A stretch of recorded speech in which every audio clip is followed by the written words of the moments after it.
प्रातः क्लास चल रहा था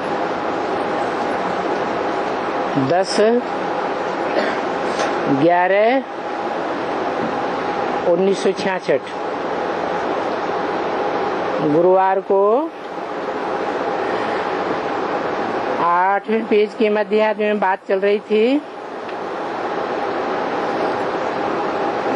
सतयुग में जो देवताएं थे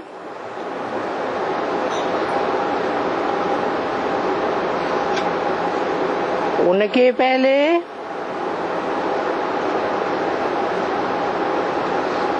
जो ब्राह्मणों ने राजयोग सीखा था उनका ब्रह्मा कहाँ?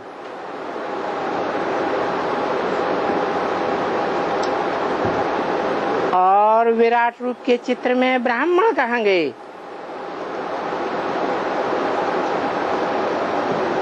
क्योंकि बाप कहते हैं ब्राह्मण है सर्वोत्तम उत्तम कुलभूषण।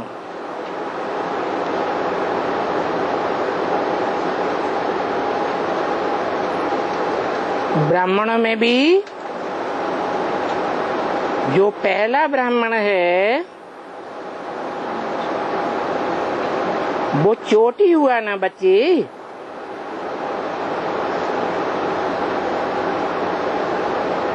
पीछे पुनर्जन्म लेते लेते नीचे गिरते ब्राह्मण जाकर के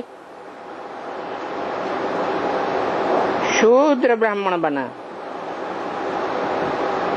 फिर देवता, फिर क्षत्रिय, फिर वैश्य, फिर शूद्र, फिर ब्राह्मण।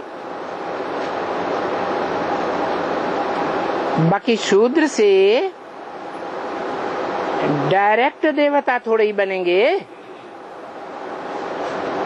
शूद्र से क्या बनते हैं? ब्रह्मा द्वारा ब्राह्मण बनते हैं।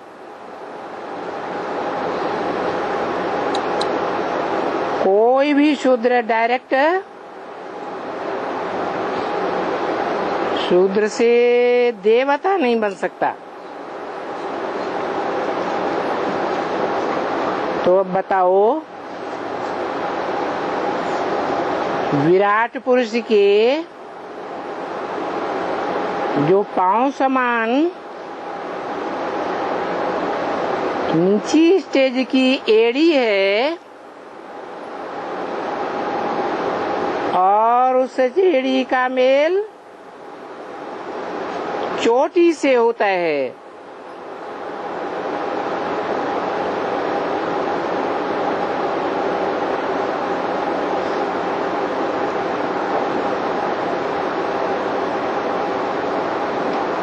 चोटी हुआ ना बच्ची।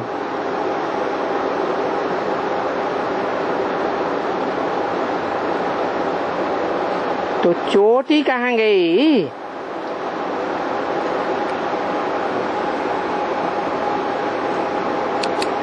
और चोटी के बाद वो ब्राह्मण कहाँ गए?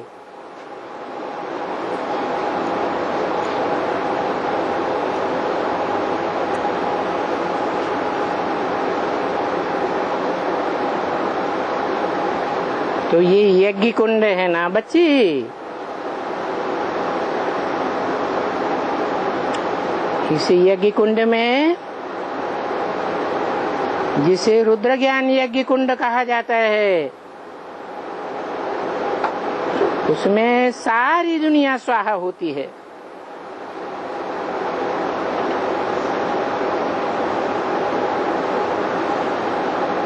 और उस यज्ञ में ब्राह्मण चाहिए।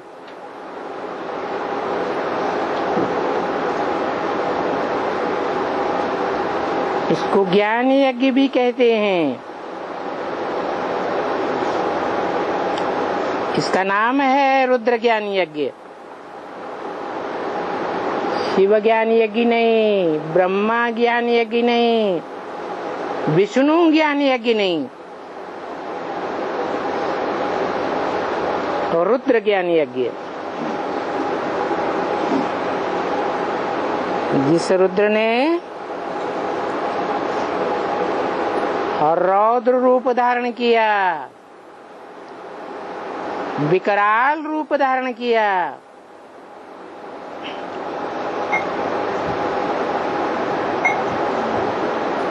और ऐसे तो शिव और रुद्र एक बात है।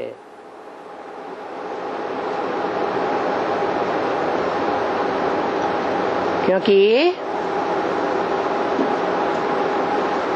जैसे शिव बिंदु का नाम है,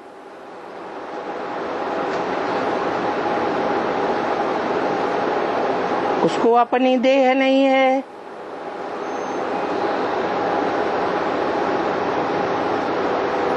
एक ही मात्र आत्मा है जिसकी आत्मा का नाम शिव है। फिर बताया कि शरीर बदलते हैं तो नाम भी बदल जाता है।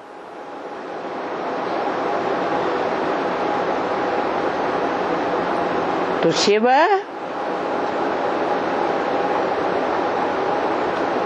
जो त्रिकालदर्शी तो है,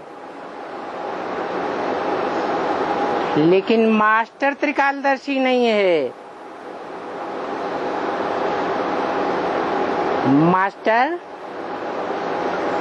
प्रैक्टिकल करने वाले को कहा जाता है। प्रैक्टिकल शरीर की इंद्रियों से ही होता है।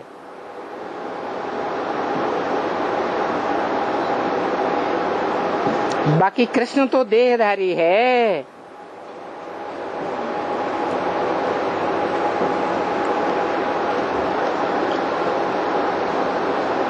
देह की कोई इंद्रिय है जिसे इंद्रिय के द्वारा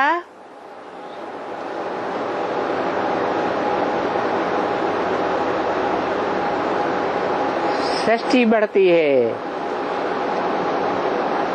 भले वो ज्ञान इंद्रिय है।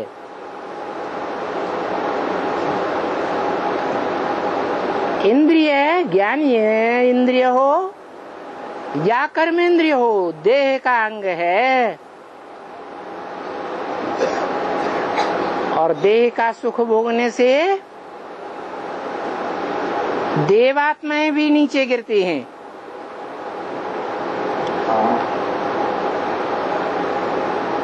हाँ,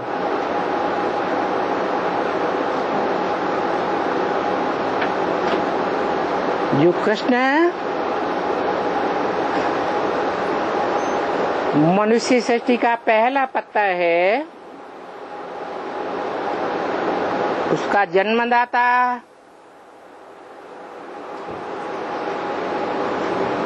देह की इंद्रियों का सुख नहीं भोगता,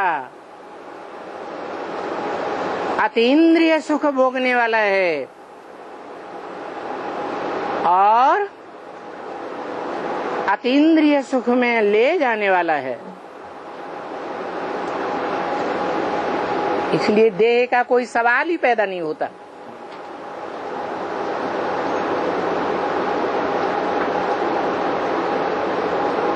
वो कृष्ण को जन्म देने वाला बाप जो सारी मनुष्य सृष्टि का बीज है, वो भी शिव की तरह आत्मिक स्थिति में स्थित हो जाता है याद के पुरुषार्थ से।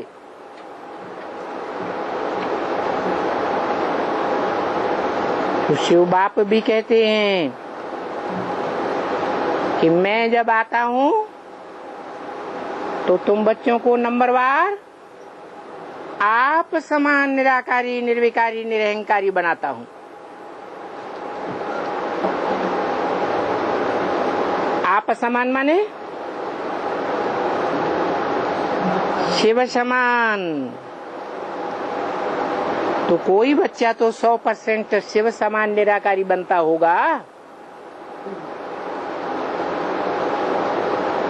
जो निराकारी बनता है वो मनुष्य सृष्टि की साकार होने वाली आत्मा है, या इब्राहिम बुद्ध क्राइस्ट की तरह निराकार उपासी है।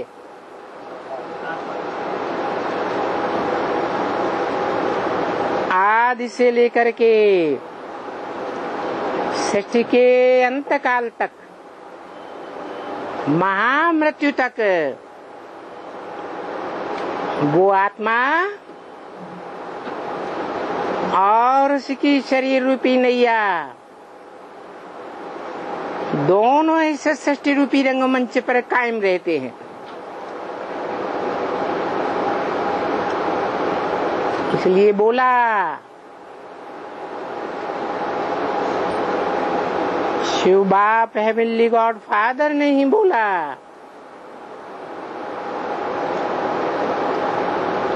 कि मैं तुम्हारी आत्मा और शरीर रूपी नैया दोनों का पार लगाने वाला एक ही खेवैया हूँ।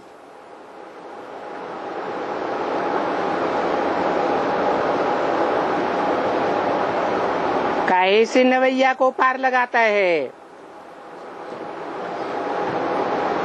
नवैया कहो, मुकर्रर रथ कहो, गीता में जिसे इदम शरीरम कौन्तेय क्षेत्रम इत्यभिधीयते,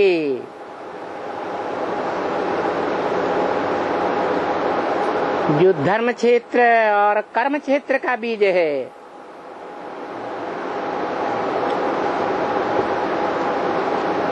और इस क्षेत्र का ज्ञान उस मुकर्रर शरीर रूपी रथ का ज्ञान जिसको है वो क्षेत्रज्ञ कहा जाता है। ज्ञ माने जानने वाला, ज्ञ माने जिसको ज्ञान हो, उस शरीर रूपी रथ का ज्ञान हो। कैसे रथ का? विनाशी या अविनाशी? वो रथ भी अविनाशी है, इसलिए उसकी यादगार मंदिरों में आज भी शिवलिंग दिखाया जाता है। वो लिंग बड़ा रूप साकार की यादगार है, मुकर्रर रथ की यादगार है।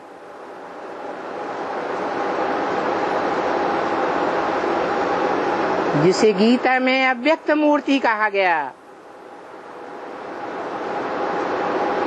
मूर्ति तो है लेकिन अव्यक्त है। व्यक्त उसे कहा जाता है जो आंखों से देखने योग्य हो। अव्यक्त उसे कहा जाता है जिसे आंखों से नहीं देखा जा सके। तो फिर जिसे शिवलिंग कहा जाता है उसमें लिंग को जो साकार बड़ा रूप है उसको देखा तो जा सकता है ना, देखा जा सकता है? फिर अव्यक्त मूर्ति क्यों कहा?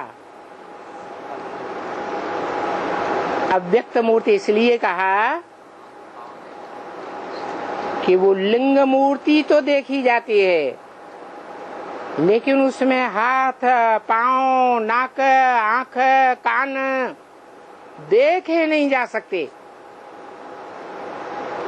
चित्रकार ने ऐसा चित्र क्यों बनाया? इसलिए बनाया कि वो जब संपूर्ण याद की स्टेज में बैठता है तो अपनी शरीर की कर्मेंद्रियों को भूल जाता है, इसलिए कर्मेंद्रियां दिखाई नहीं गई हैं। भले कर्मेंद्रियां नहीं दिखाई गई परंतु क्या वो शरीर रूपी रथ मुर्दा है? आत्मा है या नहीं है? कौन सी आत्मा है? बेहद बाप जो आत्माओं का बाप भी है उसकी आत्मा है या मनुष्य सृष्टि के बाप की आत्मा है? हैं? दोनों की आत्मा है। तो 2 स्टार दिखाई जाने चाहिए। सोमनाथ मंदिर तो द्वापर युग के आदि में द्वापर की सात्विक स्टेज में बनाया गया। वो तो सच्चाई है ना। तो 1 स्टार हीरे के रूप में क्यों दिखाया है? कौन? जो योग लगाने वाला है वो योग लगा करके जिससे योग लगाता है उसी के समान बन जाता है। बाकी ऐसे नहीं है कि शिव ज्योति बिंदु हीरा है। अरे हीरा हो या कोई भी 9 रत्नों में से कोई रत्न हो, सब पत्थर हैं। चैतन्य है तो पत्थर बुद्धि बनते हैं। शिव कभी भी पत्थर बुद्धि नहीं बनता। दूसरी बात, शिव बाप ब्रह्मा के तन में कहते हैं मैं न पत्थर बुद्धि बनता हूँ न पारस बुद्धि बनता हूँ। जो पत्थर बुद्धि बने वो पारस बुद्धि भी बनता है। उसके स्पर्श से संग का रंग लग सकता है। मेरा स्पर्श कैसे होगा?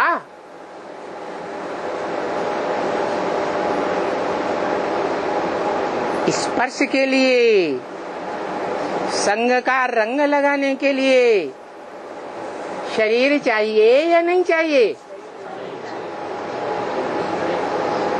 तो मैं अकेली आत्मा किसी को भी संग का रंग लगा करके पारस बुद्धि नहीं बना सकता। कब बनाता हूँ? जब कोई मुकर्रर शरीर रूपी रथ में प्रवेश करूं, प्रवेश करने के बाद ज्ञान का बीज डालूं और वो बीज पुरुषार्थ में संपन्न बने। कौन सा पुरुषार्थ? कितने सब्जेक्ट हैं पुरुषार्थ के लिए? 4 सब्जेक्ट हैं, ज्ञान, योग, धारणा और सेवा। तो ज्ञान के बगैर तो गति सदगति हो ही नहीं सकती। अगर होती तो पशु पक्षी कीड़े मकोड़े सबकी वैसी सदगति हो जाती जैसी मनुष्य आत्माओं की होती है।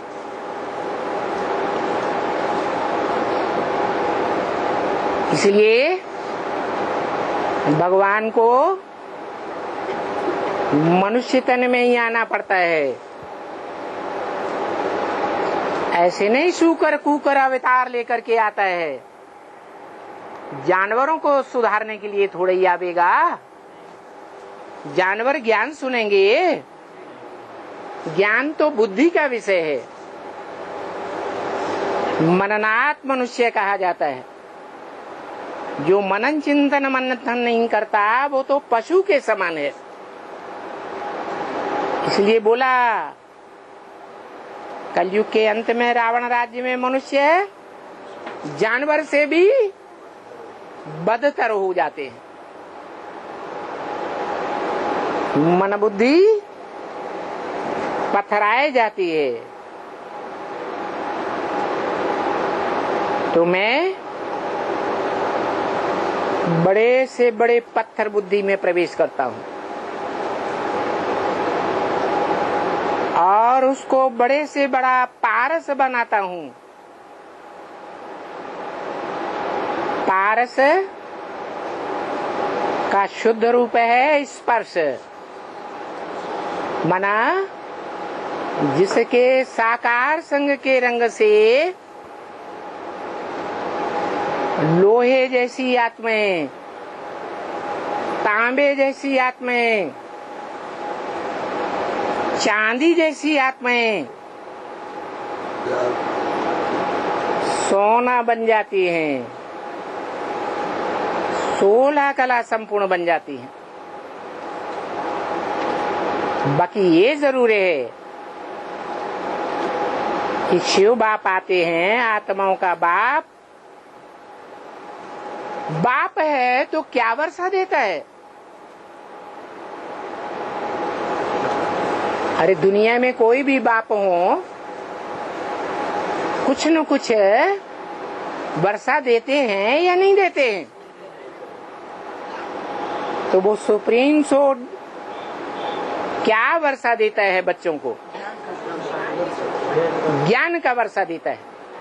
लेकिन भारत में ही नहीं, विदेशों में भी ये परंपरा है। हिस्ट्री उठा के देखी जाए, जो भी दुनिया में सामान्य बाप भी हुए हैं, उन्होंने अपने कौन से बच्चे को वर्षा दिया है? बड़े बच्चे को वर्षा दिया। तो ये परंपरा भगवान बाप जब इस सृष्टि पर आते हैं, निराकार आत्माओं का निराकार जब आते हैं, तो निराकार आत्मा रूपी जो बच्चे हैं, उन बच्चों में जो बड़ा बच्चा है उसको ज्ञान का वर्षा देते हैं,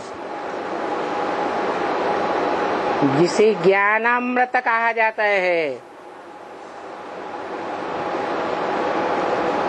नहीं तो ब्रह्मा मुख से जो भी वाणी बोली गई उसे गीता ज्ञान कहा है। गीता ज्ञान अमृत नहीं कहा है।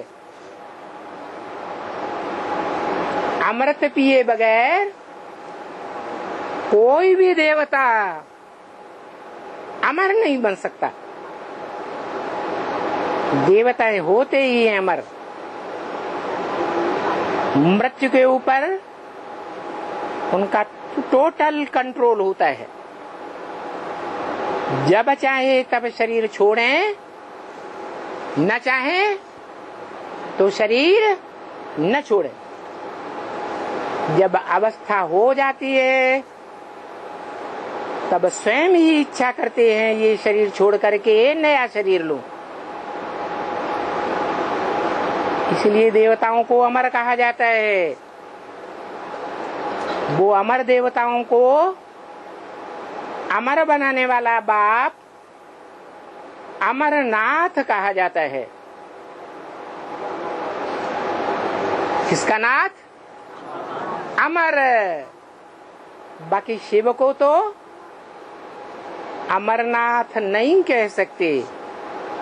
क्यों? क्योंकि वो तो आत्माओं का बाप है। आत्माएं तो हमेशा अमर ही है। आत्मा कभी मरती है क्या? है नहीं। तो अमरनाथ वो कहा जाता है जिसके मुकर्रर रथ में शिव बाप प्रवेश करते हैं और प्रवेश करके ज्ञान का पूरा वर्षा देते हैं। ज्ञान सिर्फ सुनने सुनाने को नहीं कहा जाता। सुनने सुनाने के साथ है समझना भी होना चाहिए। जब तक ज्ञान को गहराई से समझा नहीं है तब तक ज्ञान कोई काम का नहीं। इसलिए शास्त्रों में भी लिखा है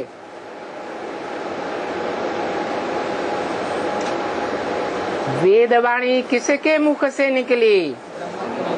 ब्रह्मा मुख से निकली। परंतु वो वेदवाणी, वेद की ऋचाएं आज मनुष्यों के कोई काम आ रही हैं? कोई पढ़ता है?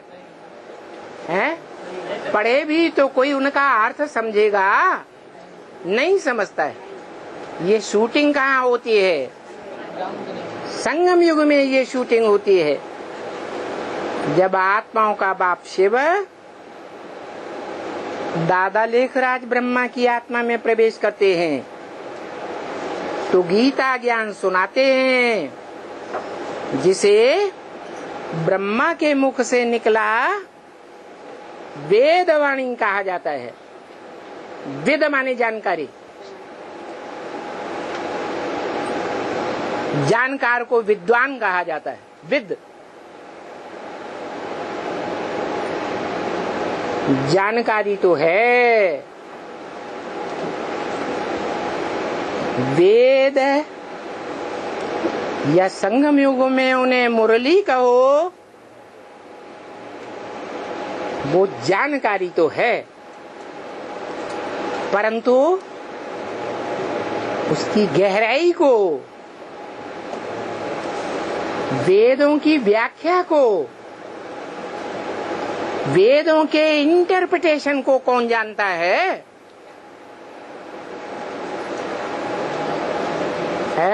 जो मनन चिंतन मंथन कौन करता है? मनन चिंतन मंथन। इसलिए नाम चला आया है भक्ति मार्ग में वेद व्यास। क्या नाम चला है? वेद व्यास। जिन वेदों का पहला पहला जो प्रारूप है वो श्रीमद् भगवत गीता है। उसमें भी लिखा है व्यास प्रसादात। व्यास के प्रसन्नता से ये गीता हमको प्राप्त हुई। गीता ज्ञान प्राप्त हुआ। जो गीता ज्ञान ज्ञान अमृत का रूप धारण करता है। कब धारण करता है? जब वो वेद और वो गीता उसका आरण्यकों में, ब्राह्मणों में, जैसे शतपथ ब्राह्मण, विस्तार किया जाता है। वेदों की ऋचाओं की व्याख्या की जाती है।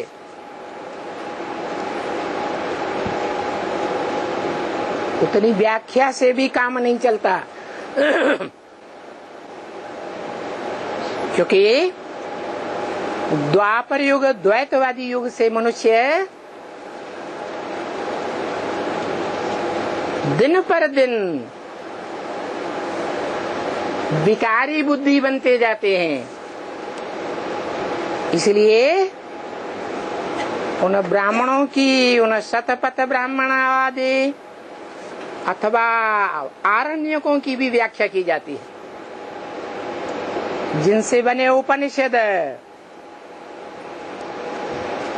और उपनिषदों की भी व्याख्या पुराणों में की गई। बड़े से बड़ा पुराण कौन सा है?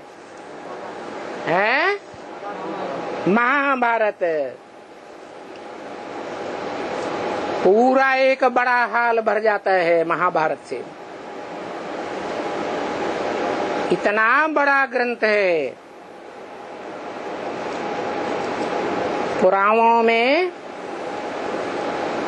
बड़े से बड़ा पुराण महाभारत व्यास के द्वारा लिखा गया। बाद में वाल्मीकि के नाम से वाल्मीकि रामायण लिखी गई द्वापर में, और कलयुग में अवधि में तुलसीदास के द्वारा हिंदी में रामायण लिखी गई। और बाबा ने मुरली में बोला है, अपने अपने शास्त्रों में अपनी अपनी महिमा कर दी है। तो बताओ, वाल्मीकि रामायण किसने लिखी और तुलसी कृत रामायण किसने लिखी? ऐसे नहीं, वाल्मीकि रामायण लिखने वाला वाल्मीकि और तुलसी कृत रामायण लिखने वाला तुलसीदास, कोई अलग आत्मा थी नहीं, वही व्यास वाली आत्मा रामायण महाकाव्य भी लिखती है। इसलिए उस आत्मा के नाम पर हमारे देश का नाम क्या पड़ा? भारत। भा माने ज्ञान की रोशनी, रत माने लगा रहने वाला। क्या काहे में लगा रहने वाला? ज्ञान की रोशनी में लगा रहने वाला। जो बाप का धंधा सो बच्चे का धंधा। हम आत्माओं का बाप, उसका क्या धंधा है? वो हमको क्या देता है? कौन सा वर्षा देता है? वो निराकार आत्माओं का निराकार बाप है। निराकार बाप से निराकारी ज्ञान का वर्षा ही तो मिलेगा। और वो निराकार ज्ञान का वर्षा ऐसा अखूट ज्ञान का भंडार है जिसमें से सारा ज्ञान कोई निकाल ले तो भी संपूर्ण का संपूर्ण ही बचता है, कभी खूटता है ही नहीं। तो देखो, जो ज्ञान का अखूट भंडार शिव बाप है, क्योंकि जन्म मरण के चक्र में आने वाली आत्मा नहीं है, इसलिए भूत भविष्य वर्तमान तीनों कालों के जन्मों को जानने वाली आत्मा है। तीनों कालों का सत्य ज्ञान उसके अंदर है। वही प्रॉपर्टी शिव बाप अपने आत्मा रूपी बच्चों को देता है। परंतु लेने वाले जो बच्चे हैं, जो भी इस सृष्टि रूपी रंगमंच के पात्र हैं, वो एक जैसे छोटे बड़े या एक जैसे बड़े ही बड़े हैं। कोई छोटा पात्र, कोई बड़ा पात्र, कोई थोड़ा पार्ट बजाता है, कोई ऑलराउंडर 84 जन्मों का भी पार्ट बजाता है। 84 जन्मों का पूरा ज्ञान भरा हुआ है। तो बताओ, इस सृष्टि रूपी मनुष्य सृष्टि के वृक्ष में जड़ों में पूरा ज्ञान होता है, तने में पूरा ज्ञान होता है, टहनियों में होता है, फलों में होता है, फूलों में होता है, या बीज में सारा ज्ञान होता है? तो इस मनुष्य सृष्टि का बीज भी एक ही है। पत्तियां सड़ जाती हैं, जड़ें भी सड़ जाती हैं, वृक्ष के सारे ही अंग सड़ जाते हैं, मिट्टी मिट्टी में मिल जाती है, लेकिन बीज अविनाशी है। बीज का कभी विनाश नहीं होता है। तो मनुष्य सृष्टि का बीज, उसको महामृत्यु के समय में भी काल नहीं खाता है। काल आत्मा को खाता है या शरीर को खाता है? शरीर को खाता है। लेकिन वो आत्मा ऐसी है, मनुष्य सृष्टि का बीज, जिसको काल भी नहीं खाता है, क्योंकि वो स्वयं महाकाल है। कालों का काल, महाकाल, जिसको कोई काल खा ही नहीं सकता, वो सारी दुनिया को काल कबलित कर लेता है, लेकिन उसको कोई काल के गाल में नहीं ले जा सकता। उसकी यादगार है शिवलिंग। लिंग शरीर रूपी बड़े रूप की यादगार है, और उसमें जो स्टार या हीरा है वो किसकी यादगार है? आत्माओं के बाप की। लेकिन आत्माओं का बाप तो कहता है न मैं पूजी बनता हूँ न मैं पुजारी बनता हूँ। तो सोमनाथ मंदिर में जो हीरा जड़ा हुआ था, लिंग में, वो लिंग और हीरा प्रवृत्ति मार्ग की यादगार है या निवृत्ति की यादगार है? प्रवृत्ति की यादगार है। इसलिए कहा जाता है त्वमेव माता, एक ही। त्वम मने एक या अनेक? एक।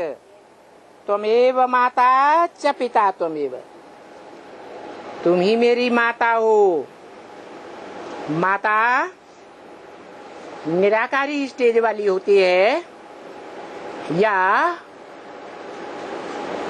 साकार देह अभिमान की स्टेज वाली होती है? देवान की स्टेज वाली होती है। माता प्रकृति का श्रेष्ठ पुतला है। प्रकृति में सुंदरता है। प्रकृति जो सात्विक रूप में होती है तो कितनी सुखदायी सुंदर होती है सतयुग में, और कलयुग में आकर वही प्रकृति, प्रकृति माने स्वभाव, मनुष्य का स्वभाव जब खराब हो जाता है तो प्रकृति भी तामसी बन जाती है, और इतनी तामसी बनती है जिसका नाम महाकाली गाया हुआ है। क्या करती है महाकाली? सारे असुरों का विनाश कराई देती है। असुर माने अमाने नहीं, असुर माने जो सुर में सुर मिलाकर नहीं चलते हैं, उनको असुर कहा जाता है। वो आसुरी संप्रदाय जो मनुष्य सृष्टि का या आत्माओं का एक बाप है, जो आत्माओं का बाप मनुष्य सृष्टि के साकारी बाप में प्रवेश करके एक बन जाता है, उस एक के सुर में सुर मिलाकर नहीं चलते हैं। कौन से युग से? द्वैतवादी द्वापर युग से। रिजल्ट क्या होता है? दो दो धर्म, दो दो राज्य, दो दो कुल, दो दो मतें, दो दो भाषाएं बढ़ती चली जाती। तो सुर में सुर मिला के चल सकेंगे है कि बेसुरे हो जाएंगे? बेसुरे हो जाते हैं। एक ही आवाज दूसरे से मिलती नहीं, सब आपस में टकराते हैं। यहाँ तक कि हर घर में पति पत्नी जो कभी एक बन कर के रहे थे, वो भी आपस में क्या करते हैं? टकराने लगते हैं। घर घर में ये हालत हो जाती है।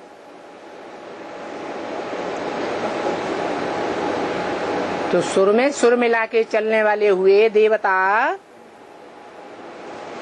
या असुर बन गए। आ माने नहीं, सुर माने देवता। क्या बन गए? हैं? असुर बन गए। ऐसे आसुरी संप्रदाय सारी दुनिया को मां काली अनिश्चय रूपी मौत के घाट उतार देती है।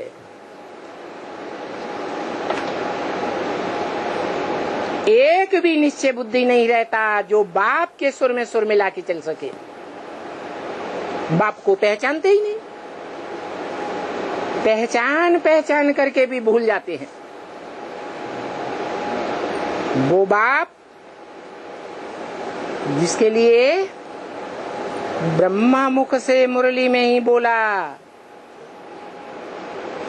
कि सृष्टि पर सदा कायम कोई चीज नहीं है, सदा कायम एक ही शिव बाबा है। शिव बाप नहीं, शिव बाबा साकार निराकार का मिल। साकार शरीर और निराकार आत्मा। कैसी आत्मा? जिस आत्मा ने योग बल के द्वारा योग लगा करके अपनी आत्मा को संपन्न बना लिया। आत्मा भी संपन्न और शरीर रूपी नैया भी निरोगी संपन्न बन जाती है। ऐसा प्रवृत्ति मार्ग का उज्जवल रूप है जिसके द्वारा नई सृष्टि की रचना की जाती है। जो नई सृष्टि देवता ही इसी सृष्टि कही जाती है। अंग्रेज लोग भी कहते हैं हेवनली गॉड फादर, अर्थात कैसा फादर? हेवन रचने वाला फादर। तो हेवन रचने वाले फादर को कोई जानते नहीं।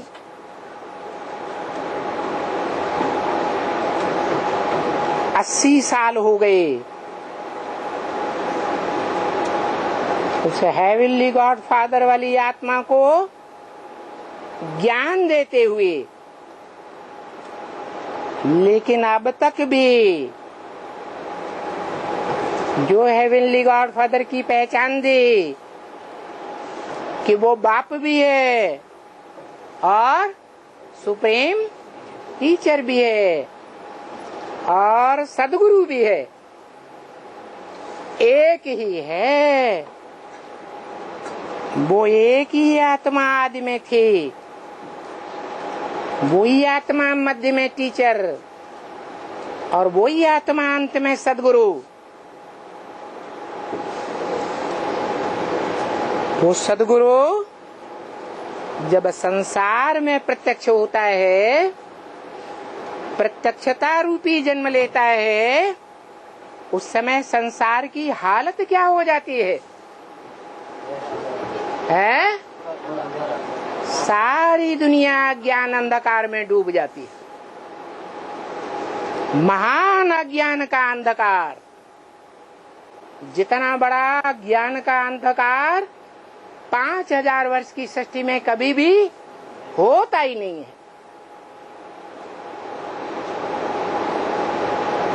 बाहर की दुनिया की मनुष्य आत्माएं तो डूबी ही हुई है,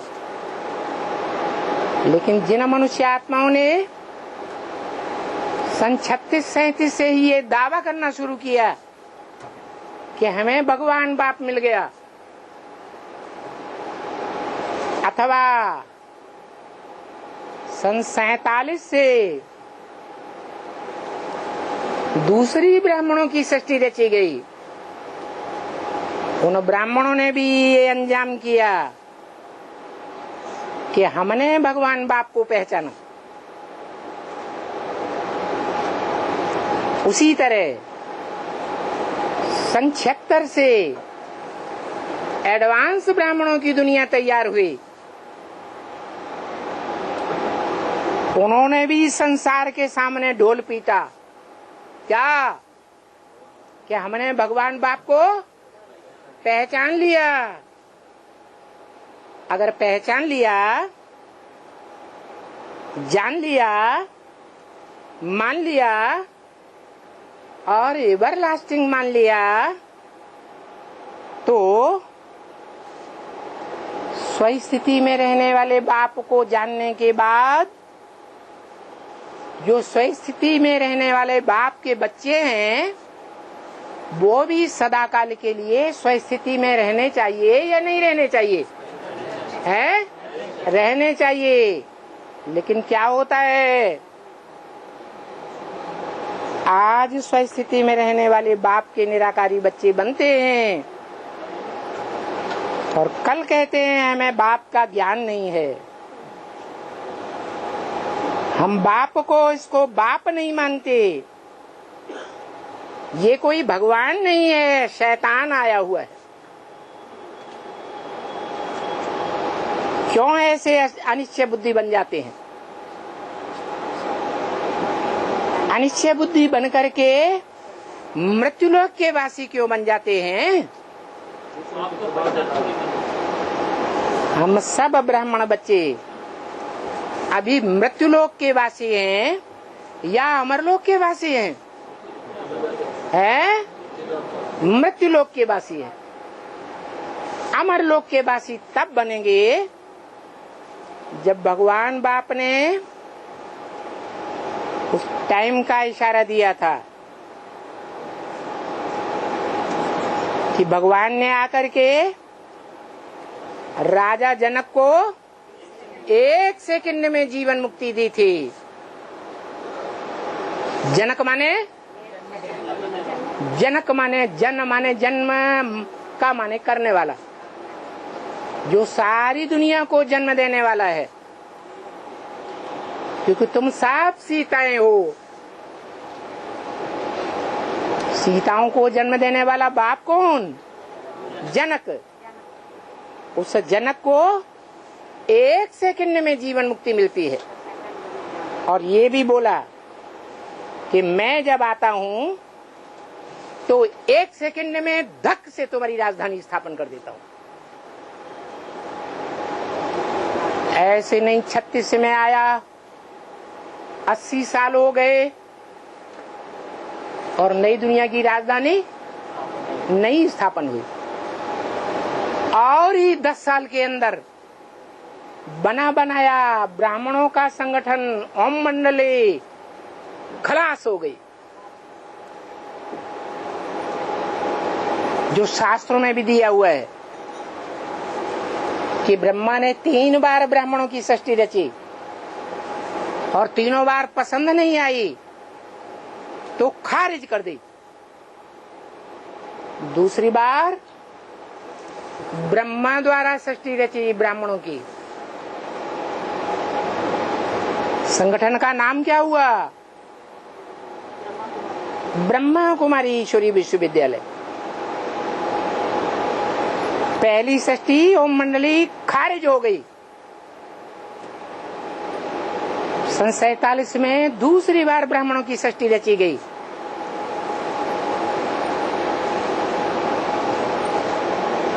जो ब्राह्मणों का स्थापन करने वाला, ब्राह्मणों की सृष्टि बनाने वाला ब्रह्मा था, 1969 18 जनवरी को शरीर छोड़ दिया। तो वहीं से ही विघटन शुरू हो गया। द्वैतवादी द्वापर युग की शूटिंग शुरू हो गई। जैसे द्वापर आते आते अपना अपना धर्म अलग कर लेते हैं। इस्लाम धर्म अलग हो गया, धर्मखंड अलग अलग अलग कर लेते हैं, अरब देश बन गया। ऐसे ही ब्राह्मणों की दुनिया में ब्रह्मा के शरीर छोड़ने के बाद ब्रह्मा कुमार कुमारियों ने अपने अपने जोनल इंचार्ज के नाम से अपने अपने राज्य अलग अलग कर लिए। ब्राह्मणों की हिस्ट्री उठा के देख लो, भाषाएं अलग अलग हो गई, मतांतर अलग अलग हो गए, तो द्वैतवाद शुरू हो गया। द्वैतवाद की शूटिंग शुरू हो गई और ये द्वैतवाद बढ़ते बढ़ते द्वापर युग से बढ़कर के कलयुग का रूप धारण कर लिया, जिस कलयुग में बड़े बड़े मेले मलाखड़े लगाए जाते हैं। मुरली में बोला, मेलों में मेला इकट्ठा होता है, गंदी आत्माएं कचरा ढोने वाली इकट्ठी हो जाती हैं। तो सन 73 से पहला मेला शुरू हुआ दिल्ली के रामलीला ग्राउंड में, और फिर दिल्ली को सब फॉलो करते हैं। हर बड़े शहर में बड़े बड़े मेले लगाए जाने लगे और उन मेलों में दृष्टि वृत्ति का कचरा चैतन्य ज्ञान निधियों में पड़ने लगा। तो घोर कलयुगी विकारी वाइब्रेशन बन गया ब्राह्मणों की दुनिया में, जिसका विनाश की घोषणा 10 साल पहले 66 की मुरली में 66 तक बनाए हुए साक्षात्कार से 4 चित्रों में वो घोषणा स्पष्ट दी गई है। 10 साल में पुरानी दुनिया का विनाश और नई दुनिया की स्थापना हो जाएगी। इन लक्ष्मी नारायण का जन्म हो जाएगा। तो सन 76 को ब्राह्मणों की दुनिया में जोर शोर से बाप का प्रत्यक्षता वर्ष मनाया गया। परंतु ये कोई नहीं जानता कि कौन से बाप का प्रत्यक्षता वर्ष मना लिया। क्या सन 76 से पहले बाप को प्रत्यक्ष करने का सेवा का उपक्रम नहीं होता था? होता था या नहीं होता था? होता था। तो सन 76 को ही क्यों कहा बाप का प्रत्यक्षता वर्ष? ये बात किसी ने नहीं जानी, जबकि मुरली में तो बाबा ने बता दिया। जो मनुष्य सृष्टि की बीज रूप नारायण वाली आत्मा है, जिसके काम के आधार पर नाम पड़ा नारायण। नार माने ज्ञान जल, आयन माने घर। जिसका घर कहाँ है? ज्ञान जल के अंदर है। वो हर जन्म में ज्ञान युक्त एक्टिविटी ही करता है। ज्ञान के विपरीत न कोई संकल्प करेगा, न कोई वाचा बोलेगा, न कोई कर्मेंद्रियों से कर्म करेगा। ऐसी आत्मा जो सदा सत्य है, इस सृष्टि रूपी रंगमंच पर, क्योंकि सत्य का कभी विनाश ही नहीं होता। जो असत्य है, झूठा है, वो भागता है या सच्चा भागता है? झूठा भागता है। इतने बड़े बड़े विदेशी आक्रांताएं आए भारत में। भारत में आने के बाद उन्होंने भीषण युद्ध किए, खूब खून खराबा किया। आखिरी हार करके भाग गए या डटे रहे, अटल रहे, भाग गए, क्योंकि सत्य का सामना झूठ नहीं कर सकता। आखिरी सत्य सर के ऊपर चढ़ करके बोलता है। यही बात बताई है शास्त्रों में। इस दुनिया में एक ही आत्मा का गायन है जो कभी युद्धों में हार खाती ही नहीं। किस बात के बल पर है? सच्चाई के बल पर। बाकी सभी आत्माएं हार खाती हैं,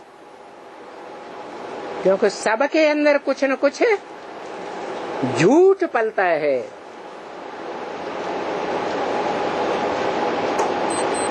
जो झूठी मनुष्य आत्माएं हैं देहधारी, उन देहधारियों को फॉलो करने लग पड़ती हैं, देहधारियों से प्रभावित हो जाती हैं। जो मुरली में बोला, तुम बच्चों को एक से ज्ञान सुनना चाहिए, अनेक से ज्ञान सुना तो व्यभिचारी ज्ञान हो जाएगा। बुद्धि में व्यभिचारी ज्ञान चलेगा तो संकल्प व्यभिचारी पे चलेंगे या अव्यभिचारी संकल्प चलेंगे? व्यभिचारी संकल्प चलते हैं और व्यभिचारी वातावरण बनाता है। व्यभिचारी वातावरण बनने से आत्मा कमजोर हो जाती है, और वो कमजोर आत्माएं जिन्होंने दूसरों का ज्ञान सुना, वो दूसरे धर्मों में कन्वर्ट हो गई, प्रभावित हो गई, उनके ज्ञान से प्रभावित हुई, माने उनकी प्रजा बन गई। इसलिए हिस्ट्री में सारी दुनिया के सामने ये बात क्लियर है कि भारतवासी दूसरे धर्मों में कन्वर्ट हुए हैं। दूसरे धर्म की जो आत्माएं हैं परम धाम से उतरने वाली, वो कभी भी कन्वर्ट नहीं होती हैं। ये भारत माताओं का देश है, भारत मातृ देश है। माताएं अपने कृष्ण बच्चे के ही प्रभाव में आ जाती हैं। कृष्ण बच्चा उनको कंट्रोल करता है। भारत में तो क्या, सारी दुनिया में यही हालात हो गए कि माताओं को वृद्धावस्था में पति रहे या न रहे, कौन कंट्रोल करता है? बच्चे कंट्रोल करते हैं। जो बाप कहते हैं कि कृष्ण बच्चे को माता का कंट्रोलर, माता का पति परमेश्वर बनाई दिया। गीता माता का पति परमेश्वर बच्चे को बनाई दिया। ये तो बड़ा भारी जुल्म हो गया। जब ये हालत हो जाती है, जैसी नास्तिकों की दुनिया में होती है, रशिया में जहां बच्चे जन्म लेते ही नर्सिंग होम में डाल दिए जाते, थोड़े बड़े होते हैं शिशु गृह में डाल दिया जाता। माताएं अपना धंधा दोरी नौकरी करने चली जाती। उन शिशुओं की देखभाल उनके ऊपर नहीं है। जब वो शिशु किशोर बनते हैं तो उनको स्कूल में भर्ती कर दिया जाता, और बड़े होते हैं नौजवान होते हैं तो कॉलेजेस में भर्ती किया जाता, ट्रेनिंग सेंटर में डाल दिया जाता। न माता को ये पता रहता मेरा बच्चा कौन, और न बच्चे को पता रहता मेरी माता कौन। तो मान लो 32 साल की कोई सुंदर माता है और 16 साल का पुत्र है जिसे पता ही नहीं मेरी माता कौन है।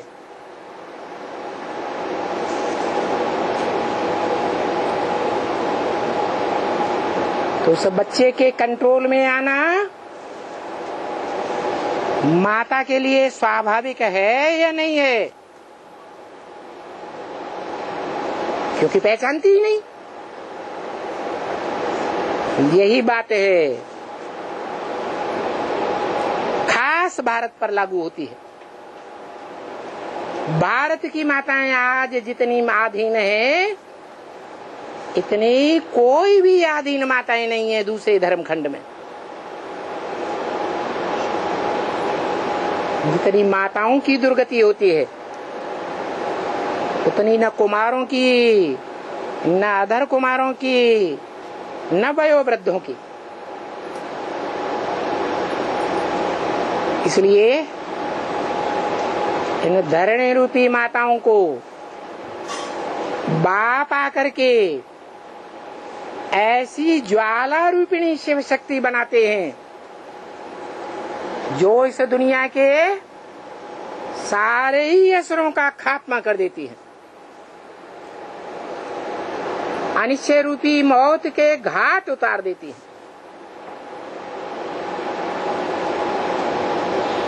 सभी कन्याएं माताएं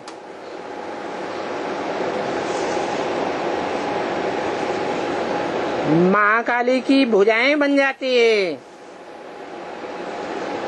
सहयोगिनी बन जाती है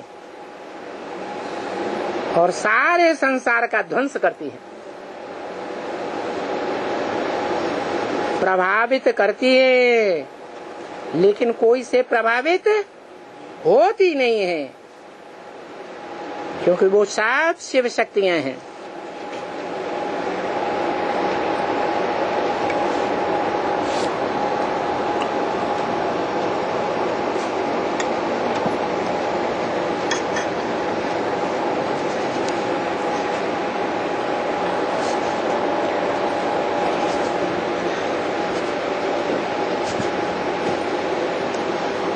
ऐसी शिव की शक्तियां जब तक नहीं बनी हैं,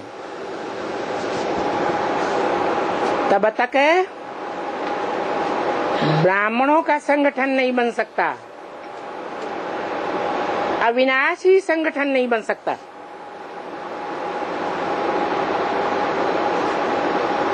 क्योंकि मुरली में भगवान बाप ने बोला है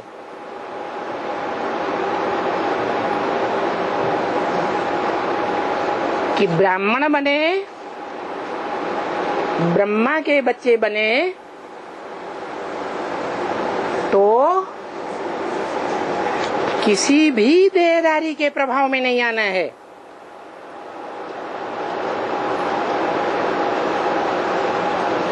यहां तक के बोल दिया कि ब्रह्मा कुमारी की भी जो मत मिले उसे भी जज करना है कि वो मत राइट है या रंग है। वो मत मुरली की बात से मिलती है तो मानना है, मुरली के बरखिलाफ मत है तो वाणी में बोला हुआ है, श्रीमत के बरखिलाफ बात को तो रावण संप्रदाय समझो, भले कोई निमित्त ब्रह्मा कुमार या ब्रह्मा कुमारी ही क्यों न हो।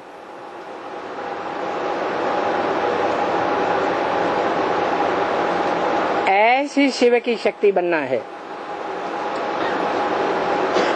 ऐसी शिव की शक्तियां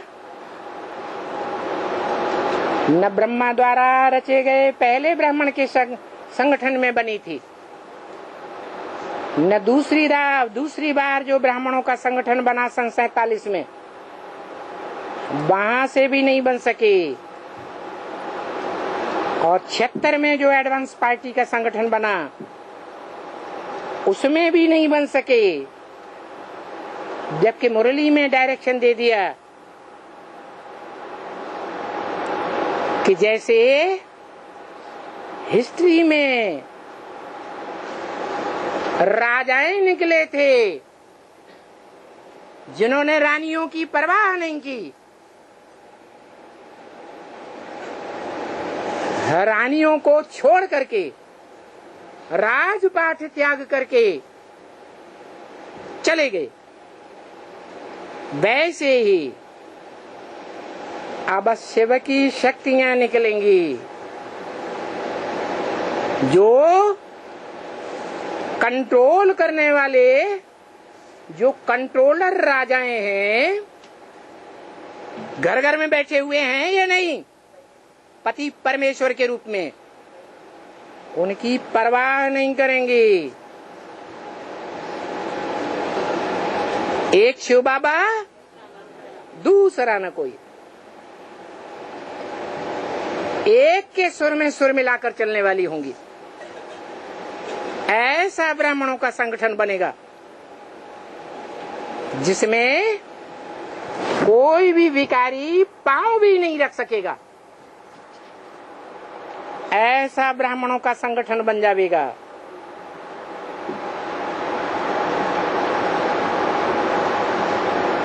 इसलिए बोला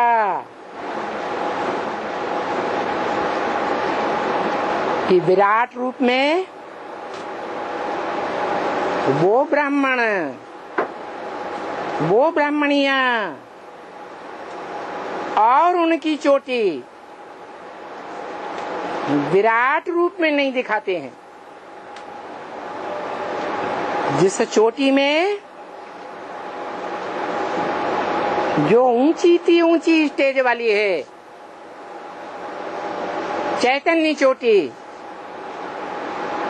उस चोटी में शिव निराकार आत्मा और साकार बनने वाली आत्मा की गांठ जुड़ती है। जैसे शादी होती है षष्ठी रचने के लिए, तो शादी में गांठ जोड़ी जाती है ना, ऐसे ही वो परम पुरुष शिव और परम ब्रह्म, बड़ी ब्रह्मा रूप आत्मा की जब स्मृति की गांठ जुड़ती है तो कैसा शेप बन जाता है? शिवलिंग बन जाता है।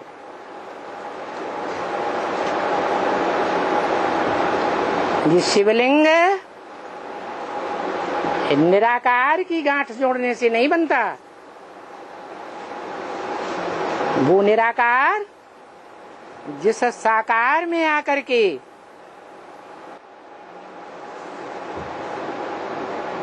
पति परमेश्वर का, ग्रैंड फादर का, भाई बहन का,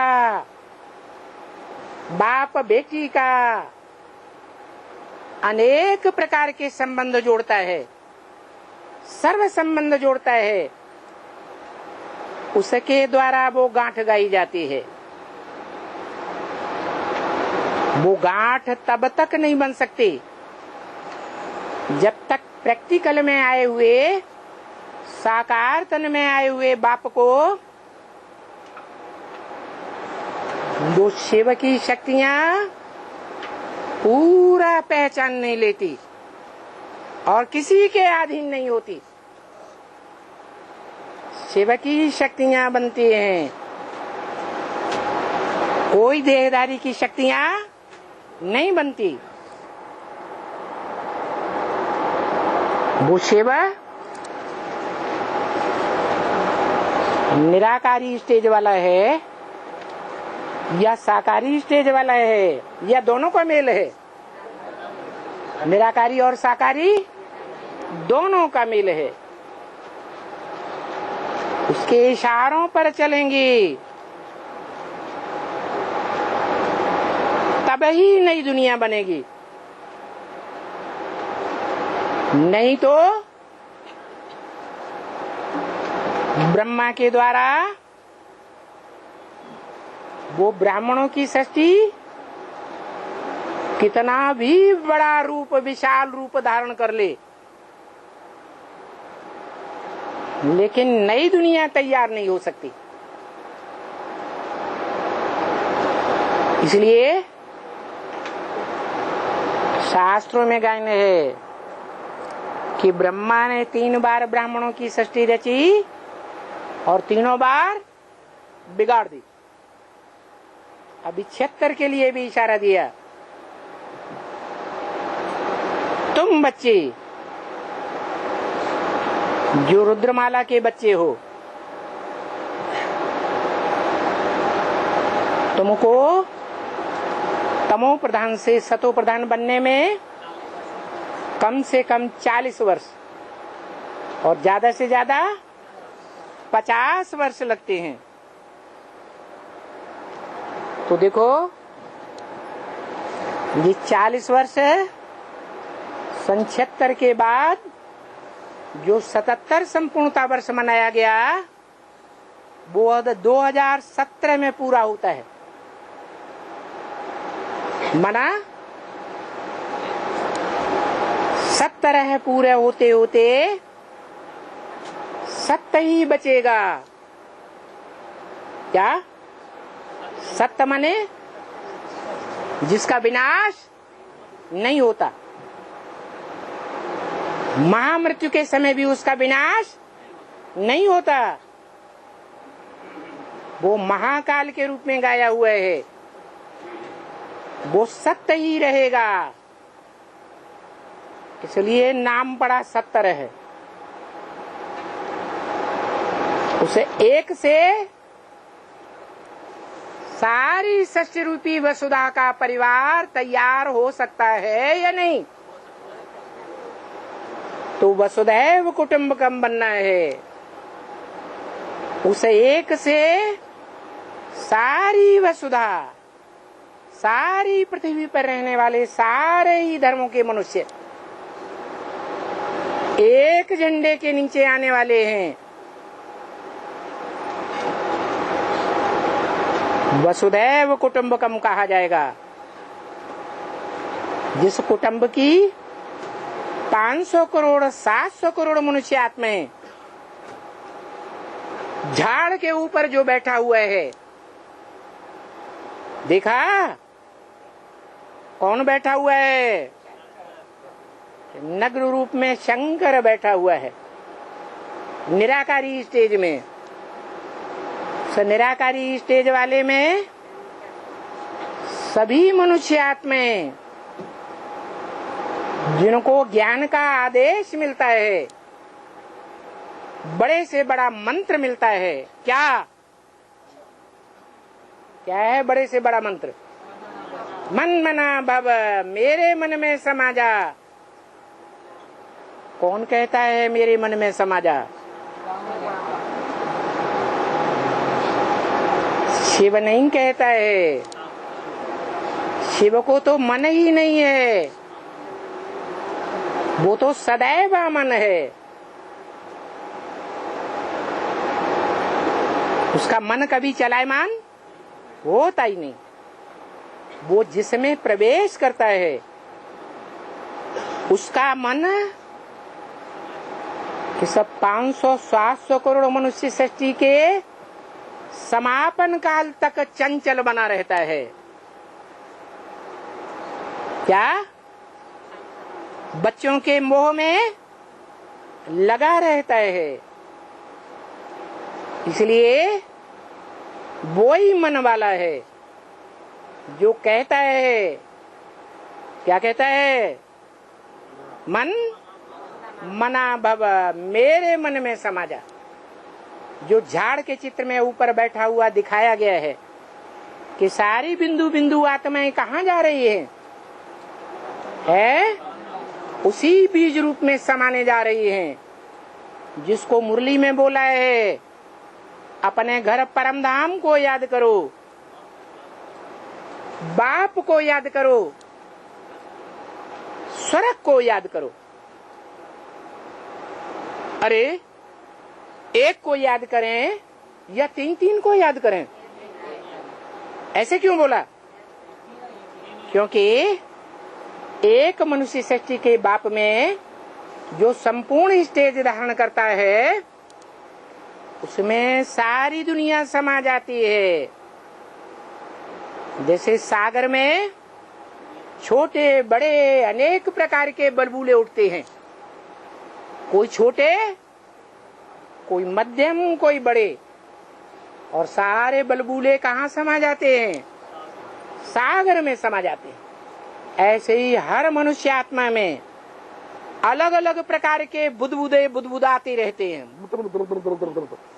अंदर अंदर हर आत्मा अलग अलग प्रकार के संकल्प करती है। एक के संकल्प दूसरे से मिलते ही नहीं। ऐसे ये चैतन्य ज्ञान सागर के बुदबुदे बुलबुले बनते रहते हैं जन्म जन्मांतर और बिगड़ते रहते हैं। आखिरी इन महामृत्यु के समय सभी बुदबुदे सभी के संकल्प एक के संकल्प में समा जाते हैं। वो क्या है एक का संकल्प? मत मना भव, मेरे मन में समा जा। अरे तेरे मन में क्या है? बिंदु। उसके मन में क्या है? निराकार है या कोई साकार है? निराकार ज्योति बिंदु है। तो उस ज्योति बिंदु में हर मनुष्य आत्मा को उस निसंकल्पी स्टेज में समा जाना है।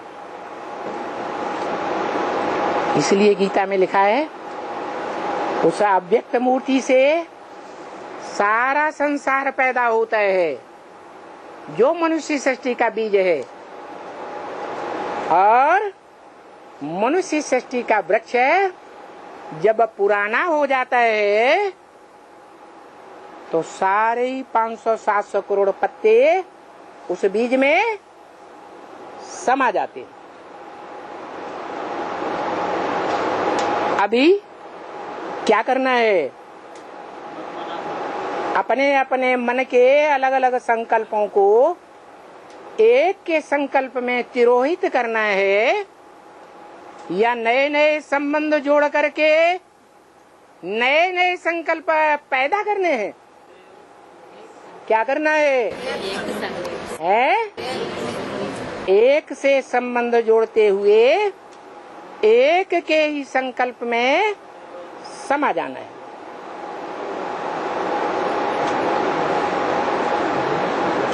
लेकिन अभी तक 3 बार सृष्टि रची गई ब्रह्मा के द्वारा।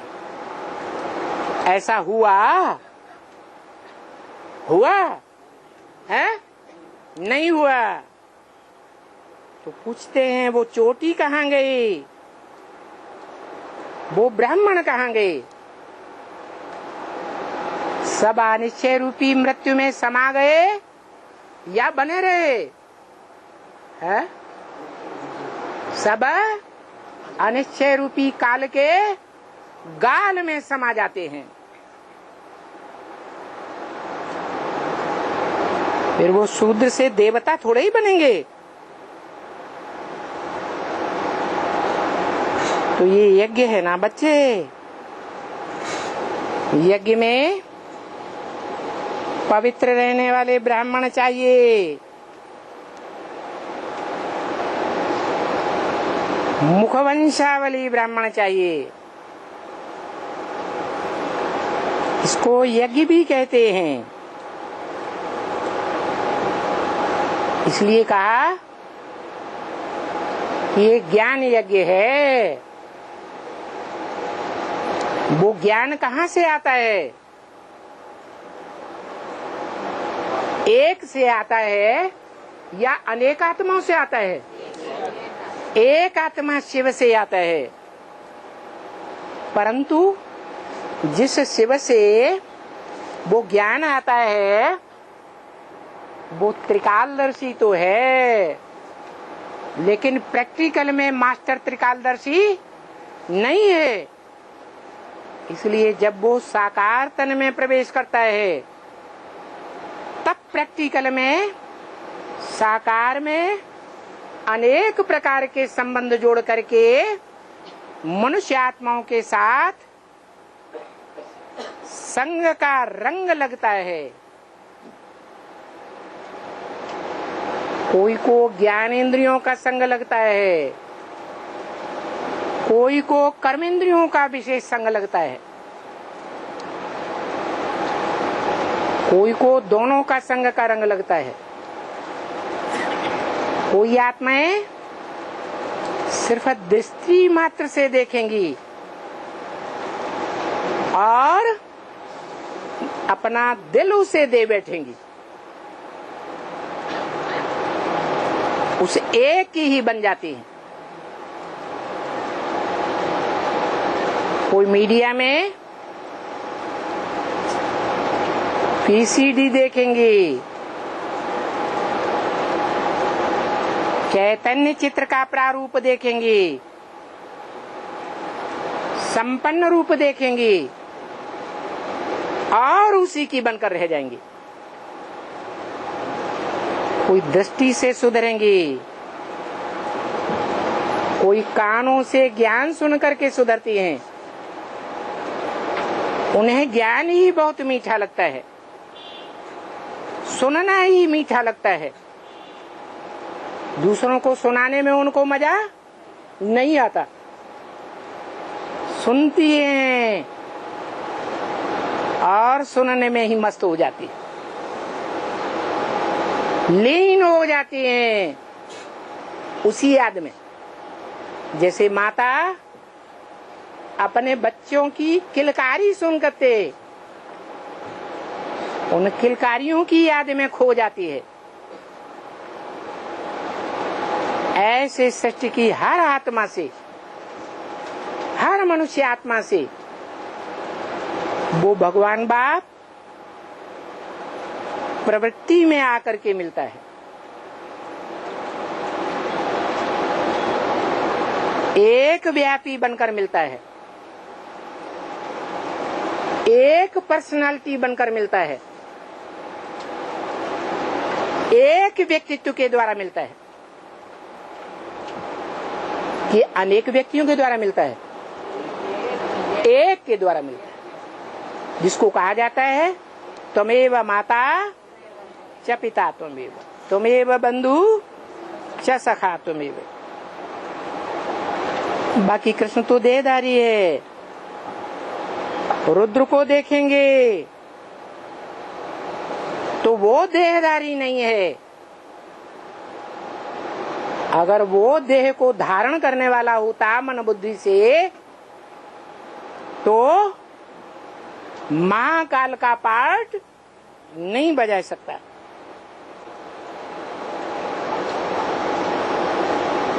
वो भी ये लिंग को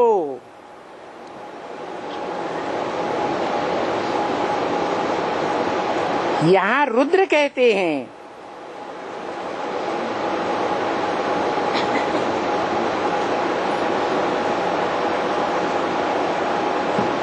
भक्ति मार्ग में। अब बताओ कहाँ भूल हो गई? तो बाप आकर के भूल बताते। कहाँ से भूल होना शुरू हुई है? अरे दादा लेखराज से भूल होना शुरू हुई। पहला जो ब्राह्मण संगठन बना था 36-37 में, उस संगठन को तोड़ने का पहला निमित्त कौन बना? नाम दिया ब्रह्मा, फिर बाप और बच्चे।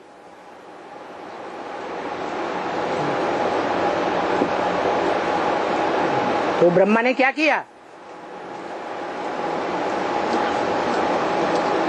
जब धोबी घाट की बात उठी, उस बात को न समझ पाने के कारण जो दूसरे धर्म के ब्रह्मा कुमार कुमारियां यज्ञ में आए हुए थे वो भड़क उठे और उन्होंने प्रेशर डाला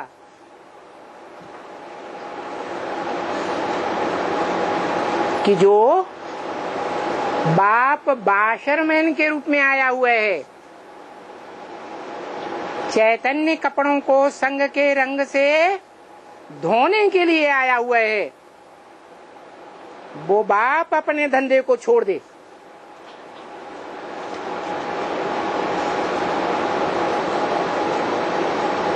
और कोई बाप अपने धंधे को छोड़ता है? छोड़ता है? नहीं छोड़ता।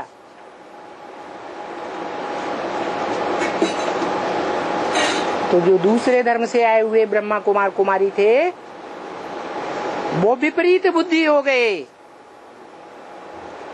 जैसे आदमी हुआ वैसे अभी अंत में भी एडवांस पार्टी में हो रहा है।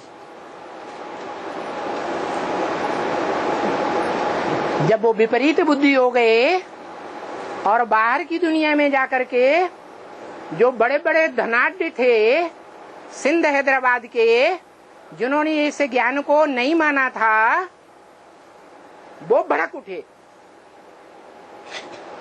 भयंकर बवंडर शुरू हो गया, बड़ी बड़ी पिकेटिंग होने लगी और ब्रह्मा बाबा डर गए और छोड़ के भाग गए।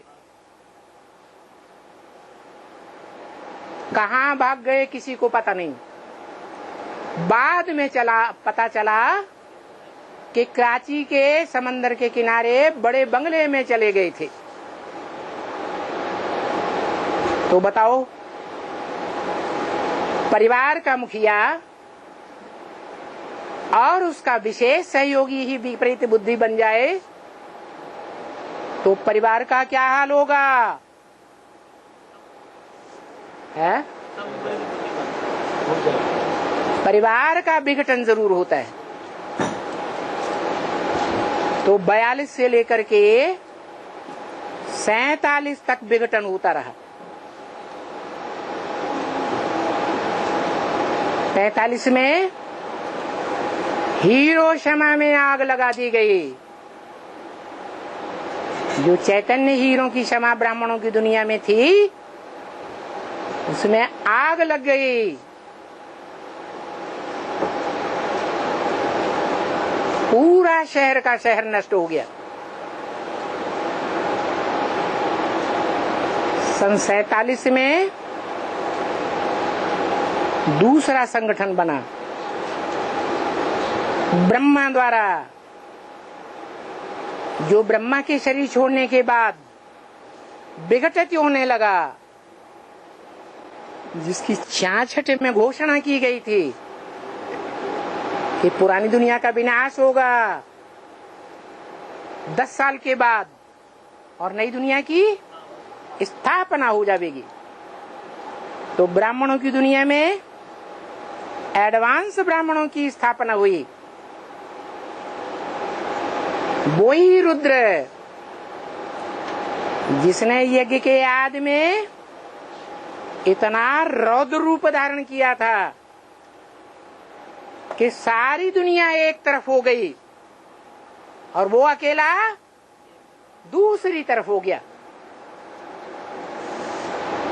तो भी हार नहीं माने।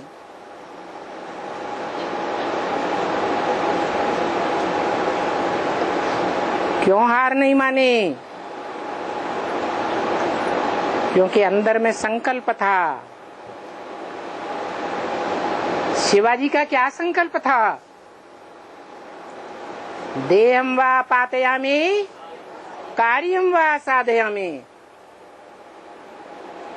ये विनाशी देह भले नष्ट हो जावे, लेकिन मैं आत्मा इस सृष्टि में अपना कार्य पूरा करके छोड़ूंगी। जो तीसरी बार ब्राह्मणों की सृष्टि रची जाती है रुद्र रूप धारण करने वाली आत्मा के द्वारा। वहां भी ऐसे ही हुआ।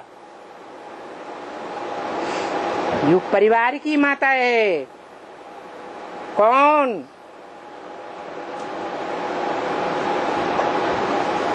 रुद्रवत्सों की माता कौन? जगदम्बा। जैसे यज्ञ के आदि में ब्रह्मा भाग गया, वैसे अंत में भी वही जगत की अम्बा कहो, बड़ी माँ कहो, वो किनारा कर गई। पूरे ब्राह्मण परिवार को धोखा दे गई या सहयोगी बनकर रही? धोखा दे गई। कैसा धोखा कि जब महाकाली बनती है पूरा ही काला मुंह करती है इस दुनिया के अंदर रहकर, तो भगवान की सहयोगी भुजाओं को काटती है, अनिश्चय बुद्धि बनाती है और अपनी कमर की लज्जा छुपाए लेती है। महाकाली का रूप देखा? कमर में भुजाओं का वस्त्र पहना हुआ है या नहीं पहना हुआ है? नहीं पहना हुआ है, पहना हुआ है। वो भुजाएं कौन है? वो भुजाएं वही सहयोगी आत्माएं हैं जो कभी भगवान की पूरी सहयोगी थी।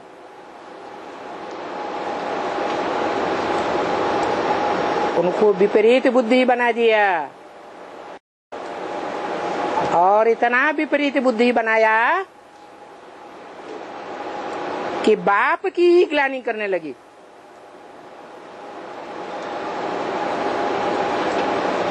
और उस महाकाली ने अपनी कमजोरी छुपा ली संसार के सामने। वो महाकाल अकेला रह जाता है। यही बात शास्त्रों में, भागवत में भी दिखाई गई। कृष्ण जिसे भगवान मान लिया गया, वो कृष्ण पहले 16,000 गोप गोपियों के साथ था। जब मृत्यु का समय आया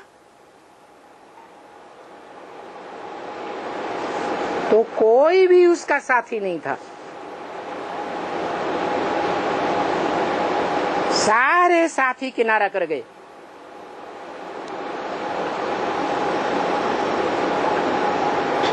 तो बाबा ने पूछा, इस विराट रूप में वो चोटी कहाँ गई? क्योंकि जब इस सृष्टि की महामृत्यु होती है, सारी सृष्टि की, तो विराट पुरुष किसी के देखने में नहीं आता। पहले भी गुप्त था और अंत में भी गुप्त रहता है। कोई नहीं जानता उसको जन्म देने वाला कौन? साकार में। और इस सृष्टि रूपी रंगमंच पर उसकी मृत्यु कब होती है? अनिश्चय रूपी मृत्यु। उसकी अनिश्चय रूपी मृत्यु होती है? होती है? नहीं होती तो देखेंगे कहां से?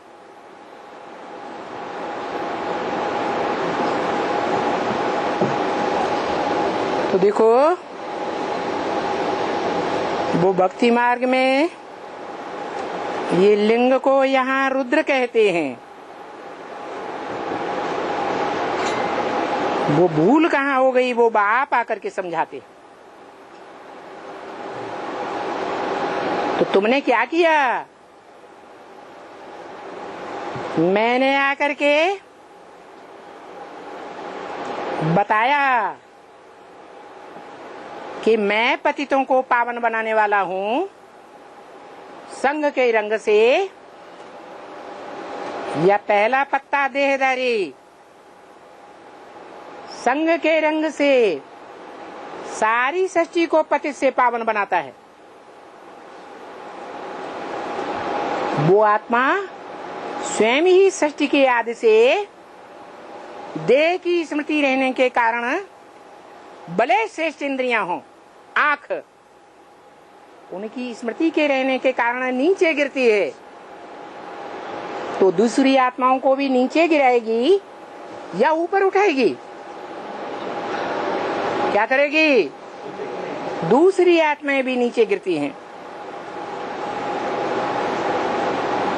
अरे कृष्ण ने तो 84 जन्म लेकर के फिर सांवरा श्याम सुंदर, जो सुंदर था 84 जन्म लेकर के सांवरा बन गया, ऐसी काम चिच्छा पर बैठ गया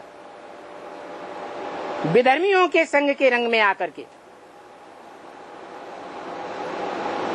जो शूटिंग ब्राह्मणों की दुनिया में तब होती है जब ब्रह्मा वाली आत्मा उन विधर्मी आत्माओं को गोद में लेकर के प्यार करती है। इन विधर्मी आत्माओं को जो ब्रह्मा की गोद से देह से प्यार करते हैं, उसके मुख से निकली हुई वाणी को प्यार नहीं करते।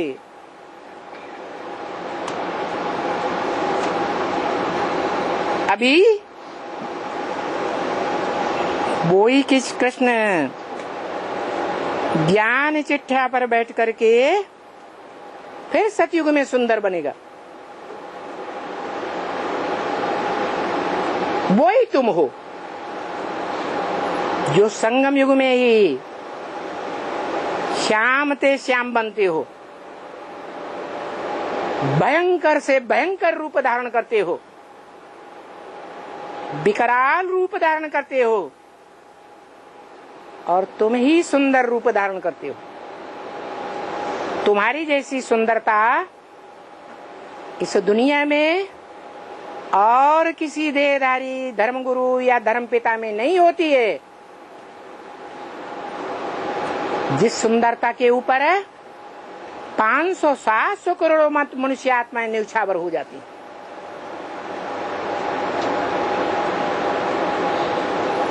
यहाँ कोई एक की बात नहीं है।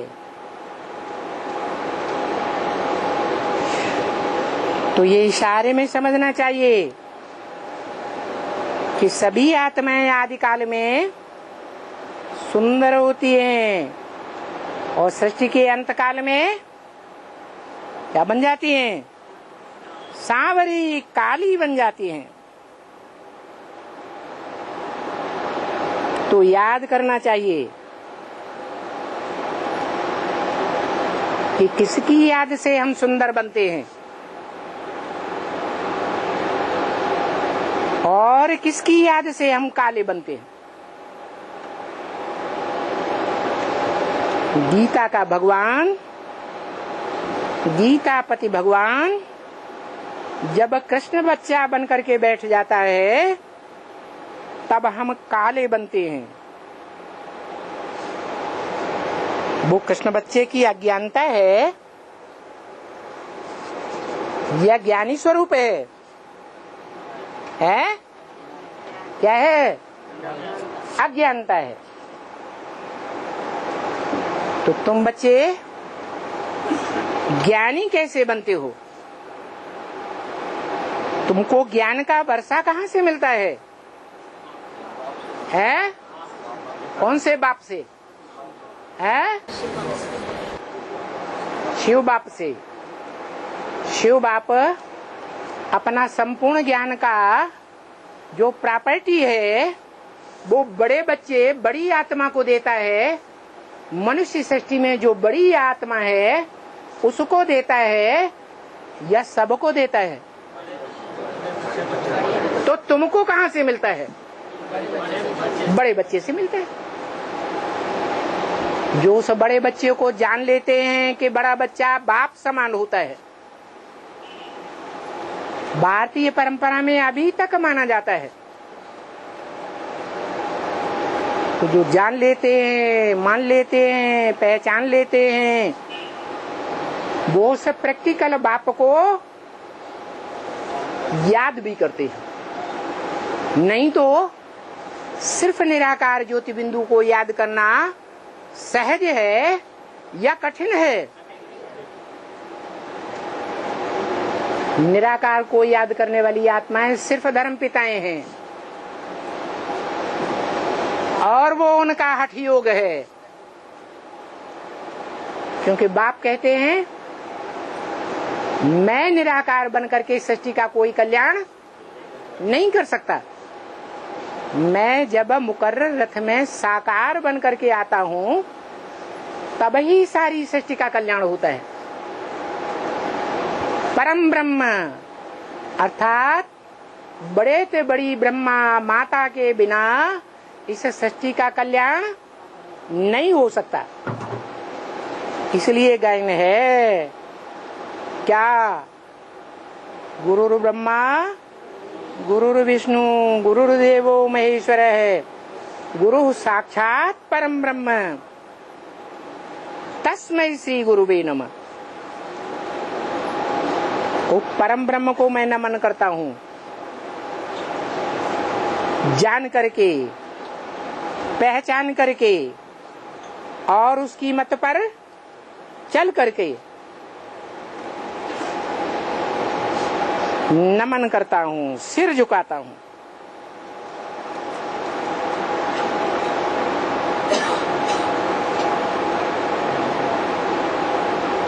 तो समझना चाहिए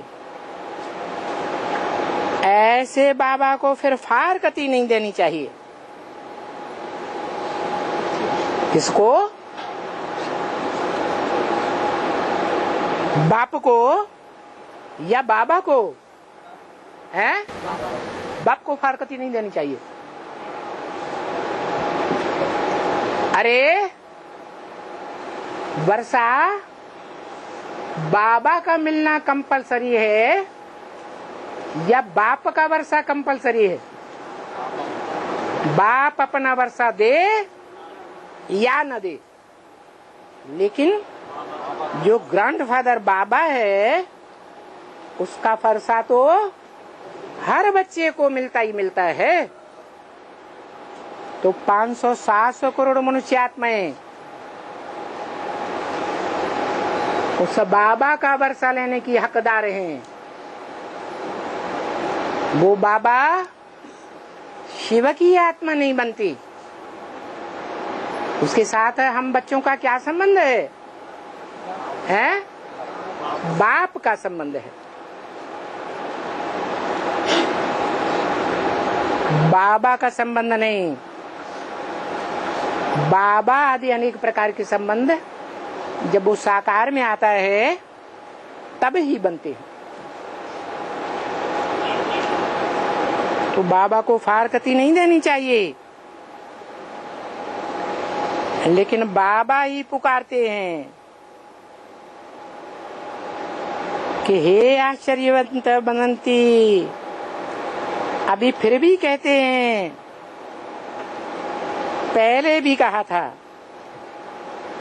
कि आश्चर्यवत मेरे बनंती कथंती, फिर भागंती हो गए।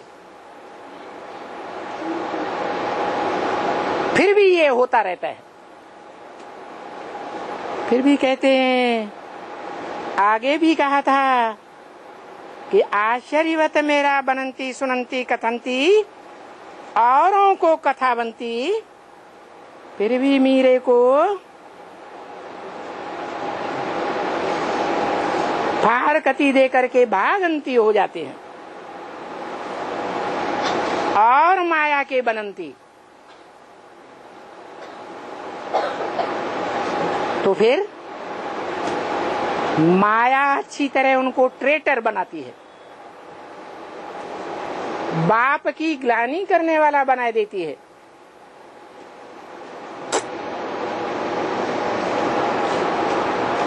मेरी निंदा करावंती। जो भागंती होते हैं वो निंदा भी कराते हैं ना, तो इसको कहा जाता है सदगुरु का निंदक क्या ठौर न पावे। वो देहधारी धर्मगुरु अपने ऊपर रख लेते हैं। अरे उनसे पूछो तुम्हारे पास कौन सा अविनाशी ठौर है, तुम तो अपना ही घर घाट छोड़ करके भाग खड़े हुए। तो बाप कहते हैं वो अविनाशी ठौर मुक्ति और जीवन मुक्ति का है। मुक्ति धाम और सुख धाम का वर्षा देता हूं। जितनी ज्यादा निंदा कराने के पात्र बनेंगे तो सुखधाम में ठौर नहीं पावेंगे। नंबरवार हैं। तो पूछते हैं कहाँ की ठौर?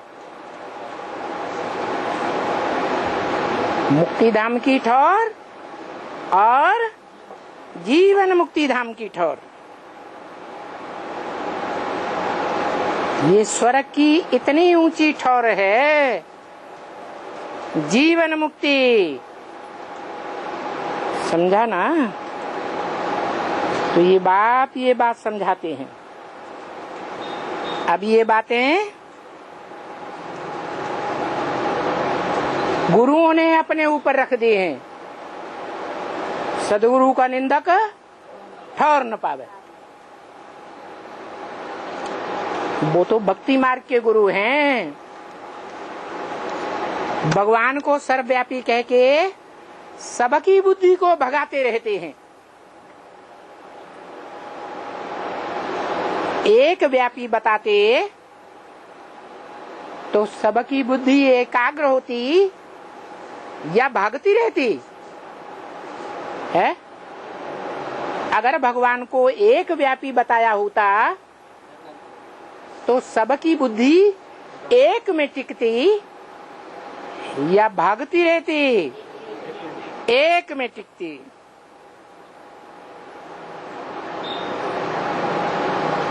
तो देखो सतयुग में तो भारतवासी इन आदि सनातन देवी देवता वाले जो हैं हिंदू,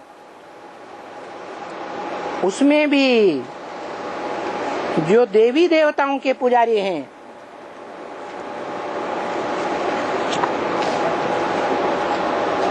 क्योंकि भारत सिर्फ साहूकार था। अभी कलयुग के अंत में तमोप्रधान होने पर फिर गरीब बना है।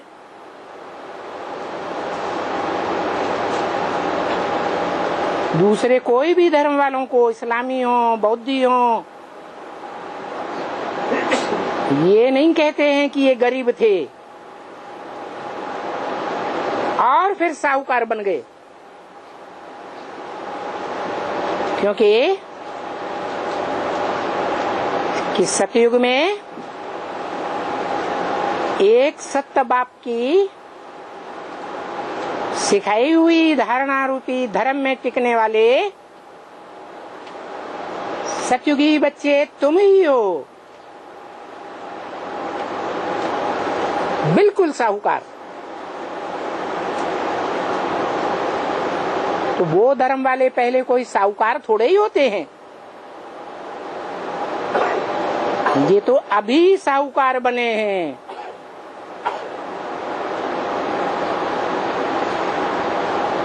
ये बात अच्छी तरह से समझो।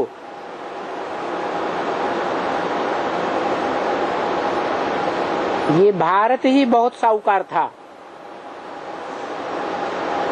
अभी बहुत गरीब बन गया है। क्योंकि ये भारतवासी किसके बच्चे हैं? है?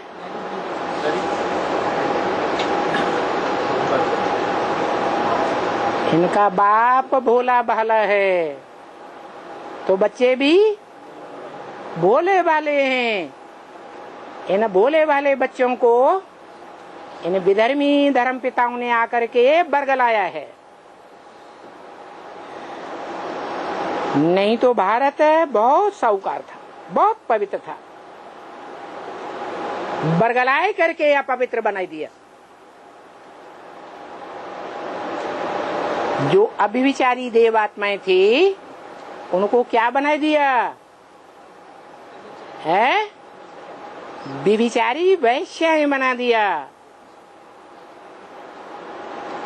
जो वैश्याएं भारत का बहुत नाम बदनाम करती हैं न समझने के कारण, क्योंकि न कन्वर्ट होने वाली आत्माओं में दूसरे दूसरे धर्मों के संस्कार, स्वभाव, संकल्प काम करते हैं। इसलिए भारत के ज्ञान से टकराते हैं। नए नए रावण के सिर रूपी क्या निकलते रहते हैं, ढेर के ढेर प्रश्न बनते रहते हैं। ये रावण के सिर हैं, जिन सिरों को राम वाली आत्मा काटती जाती है, फिर भी नए नए प्रश्न रूपी अंबार बढ़ते ही जाते हैं। तो देखो, भारत जैसा और कोई स्वधर्मी धर्मखंड नहीं हो सकता। फिर वो भारत अभी गरीब है, तो गरीब निवाज बाबा आया हुआ है।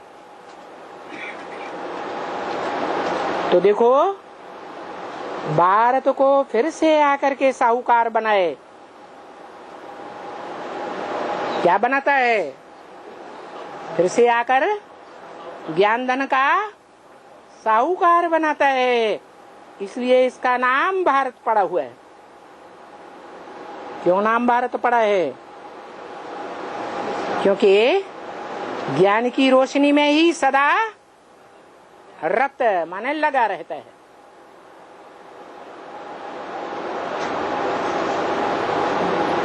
इसलिए बाबा गरीब निवाज है। किसकी आवाज सुनता है? गरीबों की आवाज सुनता है। भारत गरीब बनता है।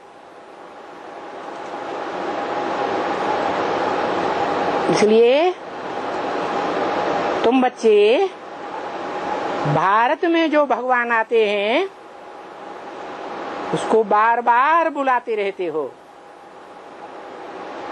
क्या कहकर बुलाते हो? हे पतित पावन आओ। क्या बुलाते हो? हे पतितों को पावन बनाने वाले आओ, हमको पतित से पावन बनाओ। इन विधर्मी धर्म पिताओं ने और इनके फॉलोअर्स ने हमको पावन देवता से क्या बना दिया? संग के रंग से व्यभिचारी बना करके क्या बना दिया? पतित बना दिया। अच्छा, आओ बच्चे, बाबा को कोई बात समझ में नहीं आती है तो गीत याद आ जाता है, नहीं तो टोली याद आ जाती है।